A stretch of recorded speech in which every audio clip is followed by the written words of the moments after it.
first book that I have is Sea of Tranquility by Emily St. John Mandel.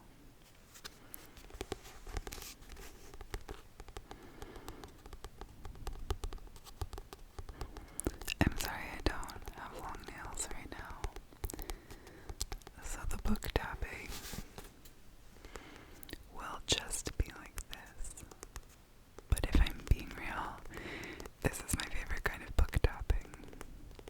Well, I like all book tapping. I have been wanting to read a book by this woman for so long.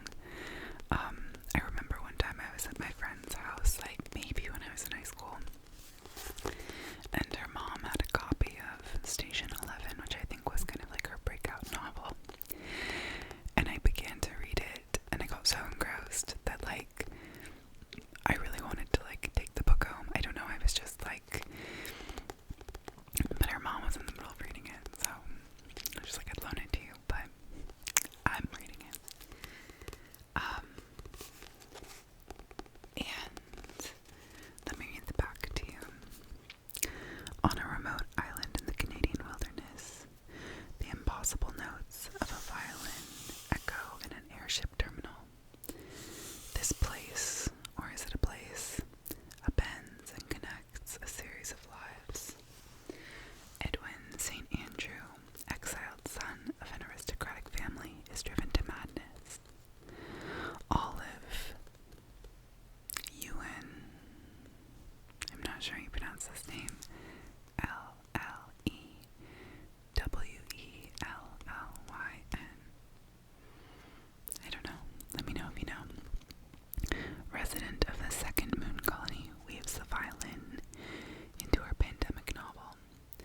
Marilla Kessler, victim of a Ponzi scheme, seeks her estranged friend, and Gaspery Roberts, a detective in the black-skied night city, glimpses the chance to do something extraordinary that will disrupt the timeline of the universe.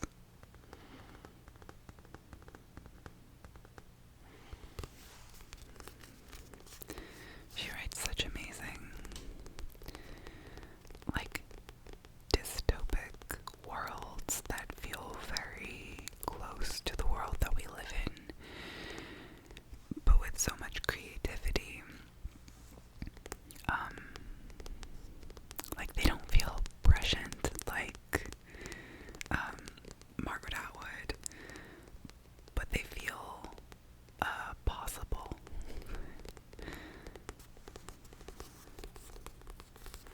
So I'm really excited to read this one. The next book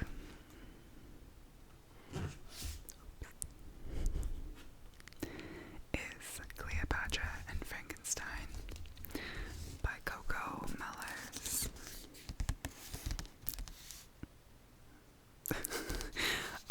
Me and her giving you side-eye. No, I would never give you side-eye, I promise. I have been dying to read this book. I did see it on TikTok at one point. But you know what? I'm just a girl living in the world. I have no idea what it's about. Couldn't tell you. But it's a beautiful book. It's a novel. It says, for readers of modern lovers and conversations with friends, an addictive, humorous, and poignant debut novel about the shockwaves caused by one couple's impulsive marriage. 24-year-old British painter Cleo has escaped from England to New York and is still finding her place in the sleepless city when, a few months before her student visa ends, she meets Frank. 20 years older and a self-made success, Frank's life is full of all the excesses that Cleo's lack. He offers her the chance to be happy, the freedom to paint, and the opportunity to apply for a green card. But their impulsive marriage irreversibly changes both of their lives, and the lives of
deep desire to read a lot of nonfiction.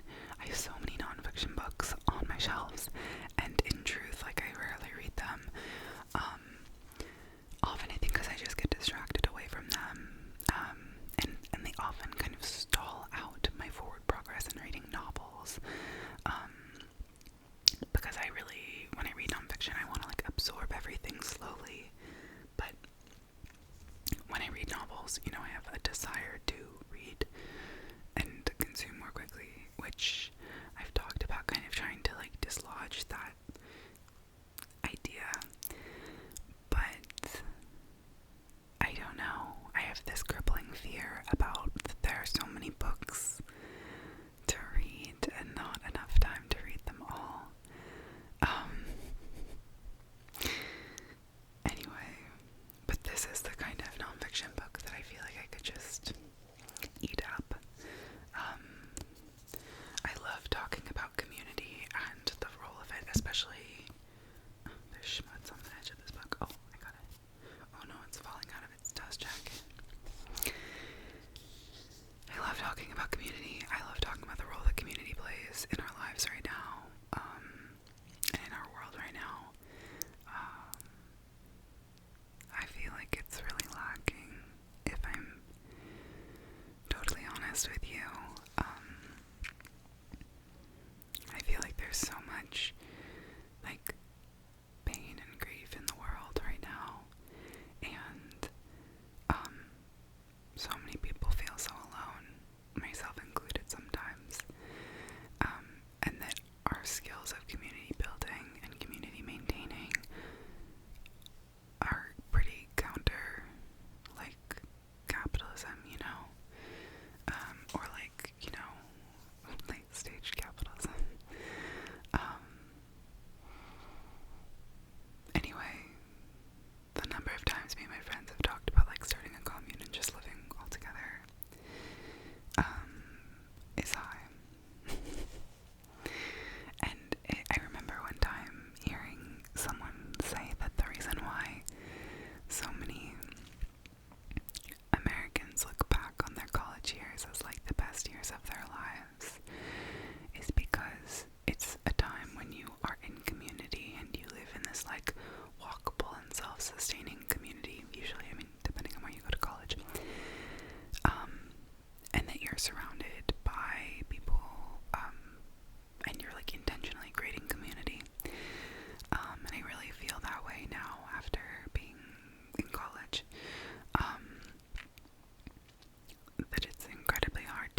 says she has one duty: to provide the heir who will shore up the future of the Ferrarissi dynasty.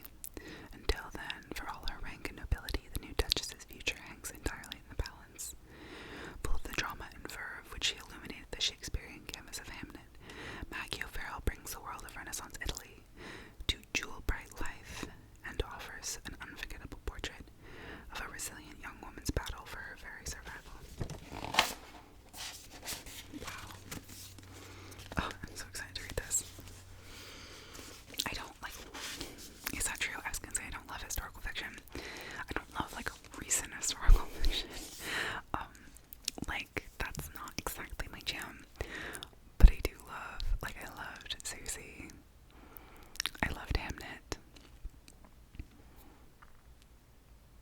I don't know. I loved, actually, the book I just finished, The Mercies, was also a similar story about, like, witch trials in Norway.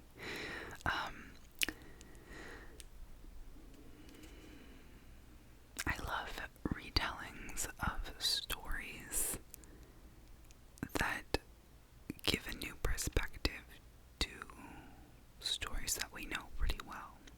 If that makes sense. Like 10 Things I Hate About You. Okay. Next, I have 3 kind of romance adjacent novels. The first one, let's see, is The No Show by Beth O'Leary. Haley Jane recommended this book on her channel, and she said it was really good.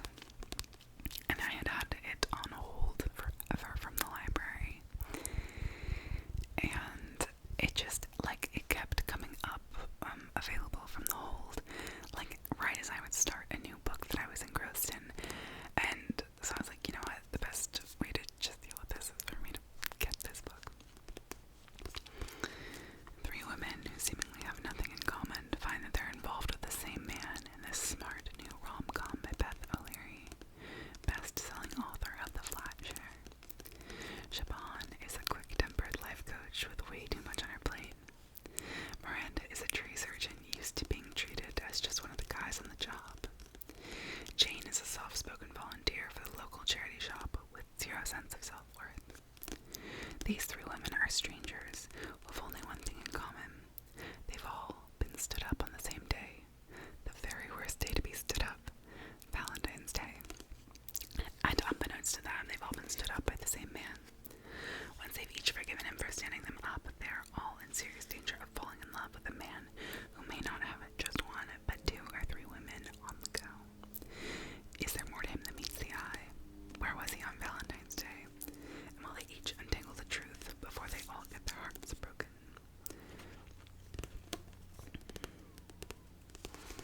And as I think that she said, this book is like a romance novel, kind of, but more so like just a novel. Though look, it's giving romance novel for sure. But I'm super excited. I've been in like my romance novel era recently. I can't decide whether to like stay in it or to like diverge from a romance novel, but they're just so good, and I love love, okay?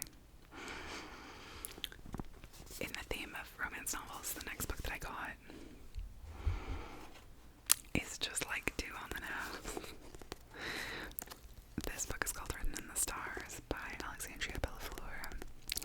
And so here's a fun story. It's a queer romance novel that's about astrology. I feel like this book is just written for me. It takes place in Seattle. My best friend,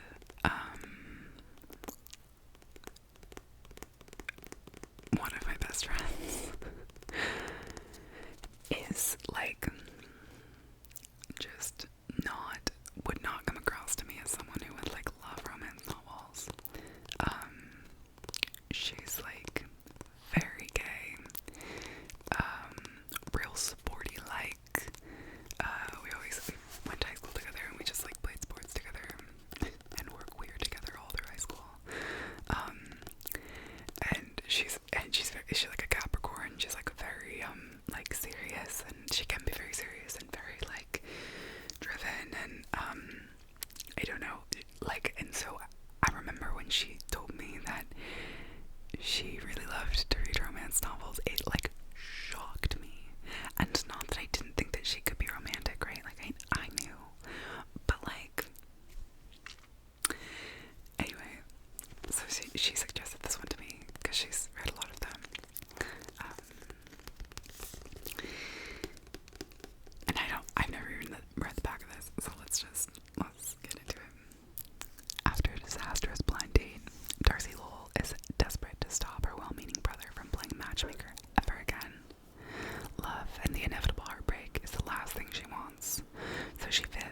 says her latest setup was a success.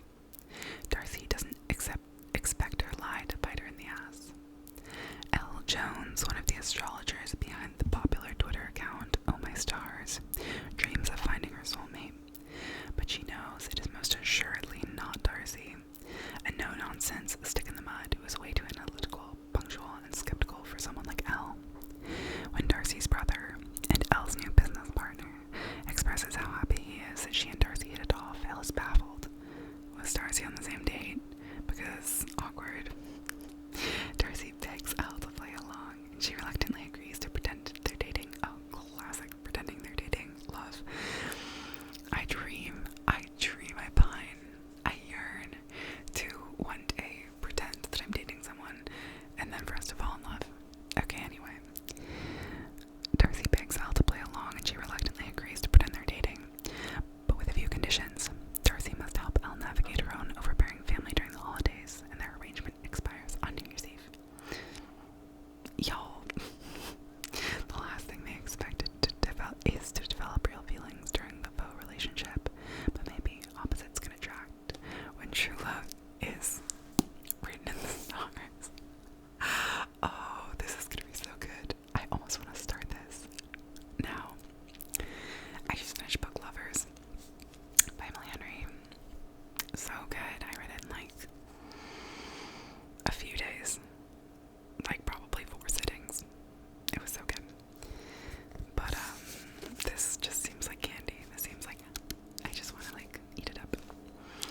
Okay, and the last book was suggested, has been recommended by Floor. ASMR Floor, if you do not know her, you don't know where you've been. She's amazing. She's an icon, a legend. I love her. This is the book. It's called Open Water by Caleb Ozuma Nelson. And it's a love story about two Black British young people. And that's kind of all I know about it, other than her like glowing reviews. It's a novella, so it's quite short. It's like 100 and some pages.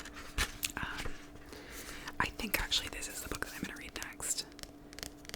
I want to stay on my kind of reading roll, and I feel like a shorter book will help me keep the ball rolling. Plus, I want to talk to Fleur about it, so. But yeah, in a crowded London pub, 2 young people meet. Both are Black British. Both won scholarships to private schools where they struggled to belong. Both are now artists. He a photographer, she a dancer, and both are trying to make their mark in a world that by turns celebrates and rejects them. Tentatively, tenderly, they fall in love. But 2 people who seem destined to be together can still be torn apart by fear and violence, and over the course of a year they find their relationship tested by forces beyond their control. Narrated with deep intimacy, Open Water is at once an achingly beautiful love story and a potent insight into race and masculinity that asks what it means to be a person in a world that sees you only as a black body, to be vulnerable when you are only respected for strength, to find safety in love only to lose it. With gorgeous soulful intensity and blistering emotional intelligence, Caleb Azuma Nelson gives a profoundly sensitive portrait of romantic love in all of its feverish waves of comforting beauty. Oh, and comforting beauty. This is one of the most essential debut novels of recent years, heralding the arrival of a stellar and prodigious young talent. Wow. I'm really excited to read this. It also has a lovely printing. It has deckled edges, which I'm not a huge fan of, but it is like a paperback book that has like a little flap, so I could like save my page, and I love that. Also, this book is fascinating to me. I'm so curious about what of the experience of Black people in the UK